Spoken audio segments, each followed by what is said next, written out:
యెహోషువ మరణం తర్వాత ఏం జరిగింది? బలవంతుడైన సంసోను ఎలా మరణించాడు? ఒక్క గోత్రాన్ని మిగిలిన 11 గోత్రాల ఇశ్రాయేలీలు ఎందుకు చంపాలనుకున్నారు? యేసుక్రీస్తు నామంలో మీ అందరికీ నా వందనాలు. ఈరోజు పాత నిబంధనలోని 7వ పుస్తకమైనటువంటి న్యాయాధిపతుల గ్రంథం గురించి క్లుప్తంగా ఆలోచించి అర్థం చేసుకోవడానికి ప్రయత్నం చేద్దాం. న్యాయాధిపతుల గ్రంథంలో మొత్తం 21 అధ్యాయాలు 617 వచనాలు ఉంటాయి. ఈ పుస్తకాన్ని సమూయేలు గారు రాశారు అని చాలామంది బైబిల్ పండితుల యొక్క అభిప్రాయం. ఈ పుస్తకాన్ని సులువుగా అర్థం చేసుకోవడానికి మొత్తం 3 భాగాలుగా మనం విభజించుకొని చదువుకోవాలి. మొదటి భాగం ఇజ్రాయేలుల అవిధేయత, 1వ అధ్యాయం 2వ అధ్యాయంలో మనకు కనబడుతుంది. రెండో భాగం న్యాయాధిపతుల చరిత్ర, 3వ అధ్యాయం నుంచి 16వ అధ్యాయం వరకు మనకు కనబడుతుంది. మూడో భాగం ఇజ్రాయేలుల భ్రష్టత్వం, 17వ అధ్యాయం నుంచి 21వ అధ్యాయం వరకు మనకు కనబడుతుంది. ఈ విషయాలన్నీ మనసులో ఉంచుకొని ఒక్కొక్క అధ్యాయంలో ఏముంది అనే విషయాన్ని మనం వివరంగా ఆలోచించి అర్థం చేసుకోవడానికి ప్రయత్నం చేద్దాం. మొదటి అధ్యాయంలో ఇజ్రాయేలీలు యుద్ధాలు చేసి కనానులో మిగిలిన భాగాలను స్వాధీనం చేసుకోవడం మనం చూడవచ్చు. రెండవ అధ్యాయంలో యెహోవాను ఎరుగని తెరం ఏర్పడడం, ఇజ్రాయేలీలు దేవుణ్ణి విడిచి బయలుదేవతను అన్యదేవతలను పూజించడం మనం చూడవచ్చు. 3వ అధ్యాయం నుంచి 16వ అధ్యాయం వరకు న్యాయాధిపతుల చరిత్ర మనకు కనబడుతుంది. 3వ అధ్యాయంలో ఒత్నీయేలు, ఏహూదు, షమ్గరు అనేటువంటి 3 న్యాయాధిపతుల గురించి ఉంటుంది. ఒత్నీయేలు అరమ్నహరాయిము రాజుపై విజయం సాధిస్తాడు. ఇతను 40 సంవత్సరాలు ఇజ్రాయేలులకు న్యాయాధిపతిగా ఉంటాడు. ఏహూదు మోయాబు రాజైన ఎగ్లోనును చంపుతాడు.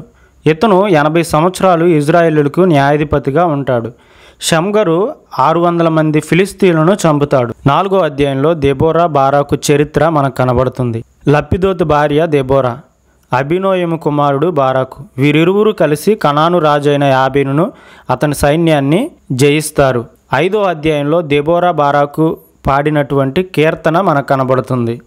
6, 7, 8 అధ్యాయాల్లో గిద్యోను చరిత్ర మనకు కనబడుతుంది. గిద్యోను తండ్రి పేరు యోవాషు. 6వ అధ్యాయంలో అవిధేయులైనటువంటి ఇజ్రాయేలును 7 సంవత్సరాలు దేవుడు మిద్యానీయులకు అప్పగించడం గురించి తెలియజేయడం జరుగుతుంది. ఈ అధ్యాయంలో గిద్యోను దేవుణ్ణి 2 సార్లు పరిశోధించినట్లుగా మనం చూడవచ్చు. కళ్ళెములో నేలంతా ఆరాలి, గొర్రెబొచ్చు మాత్రమే మంచుతో తడవాలని మొదటిసారి పరిశోధిస్తాడు. రెండోసారి కళ్ళెములో గొర్రెబొచ్చు మాత్రమే ఆరాలి, నేలంతా మంచుతో తడవాలి అని దేవుణ్ణి పరిశోధిస్తాడు. దేవుడు 2 సార్లు కూడా గిద్యోను కోరుకున్నట్లుగా ఆ కార్యాన్ని నెరవేర్చడం మనం చూడవచ్చు. 7వ అధ్యాయంలో మిద్యానీయులతో యుద్ధానికి సైన్యాన్ని సిద్ధం చేసుకోవడం మనం చూడవచ్చు. కేవలం 300 మందితో మిద్యానీయుల సైన్యం మొత్తాన్ని చంపి వారిపై విజయం సాధించడం 7వ అధ్యాయంలో మనం చూడవచ్చు. 8వ అధ్యాయంలో గిద్యోను 70 సంవత్సరాలు ఇజ్రాయేలీలకి న్యాయాధిపతిగా ఉండి మరణించడం మనం చూడవచ్చు. గిద్యోను మరణించిన తర్వాత ఇజ్రాయేలీలు తిరిగి పాపం వైపు వెళ్ళినట్లుగా ఈ అధ్యాయంలో మనం చూడవచ్చు. 9వ అధ్యాయంలో గిద్యోను కుమారుడైనటువంటి అబీమెలెకు చరిత్ర మనకు కనబడుతుంది. ఇతను ప్రజలు ఏర్పరచుకున్న న్యాయాధిపతిగా మనకు కనబడతాడు. ఇతను తన సహోదరులైనటువంటి 70 మందిని ఒకే రాతిపై చంపడం మనం చూస్తాం. అయితే యోతాము తప్పించుకుంటాడు. ఇతను 3 సంవత్సరాలు ఇజ్రాయేలుకి న్యాయాధిపతిగా ఉండి అనేకమైనటువంటి యుద్ధాలు చేస్తాడు. ఒక స్త్రీ తిరగటి మీద రాతిని ఇతని తలపై వేయడంతో కపాలం పగులుతుంది. బంటు ఇతన్ని చంపుతాడు.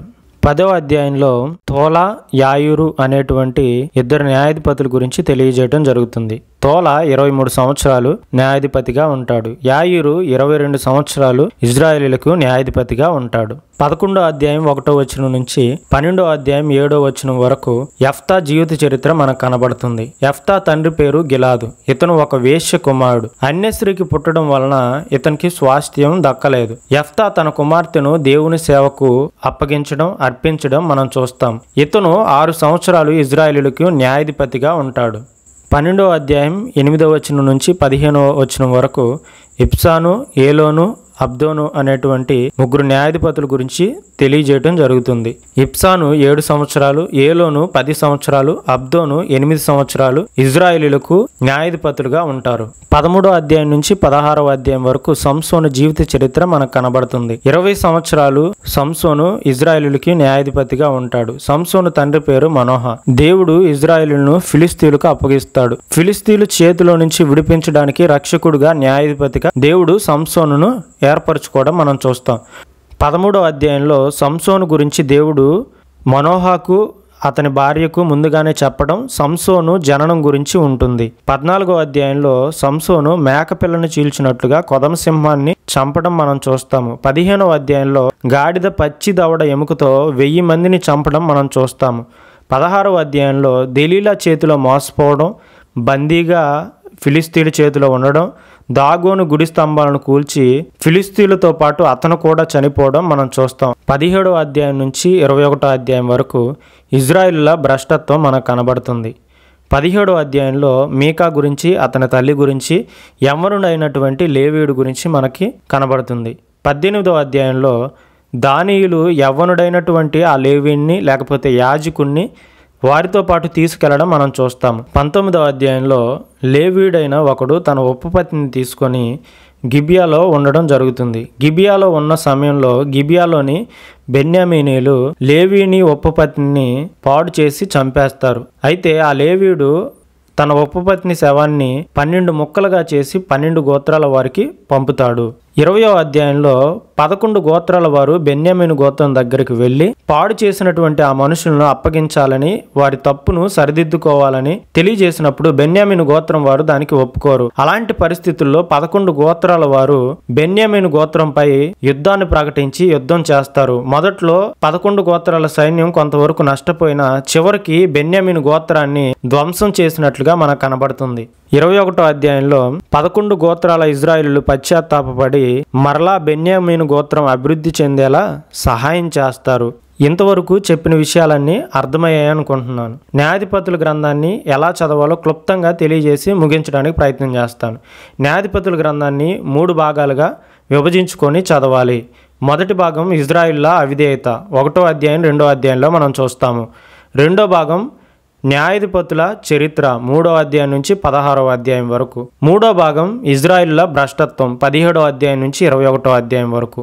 ఈ విషయాలన్నీ మనసులో ఉంచుకొని చదవగలిగితే న్యాయాధిపతుల గ్రంథం మనకి చాలా చక్కగా అర్థమవుతుంది. అలాగే మొదట్లో అడిగిన 3 ప్రశ్నలకు కూడా సమాధానం దొరికిందని అనుకుంటున్నాను. దేవుడి మాటలు దీవించి ఆశీర్వదించునుగాక. ఆమెన్.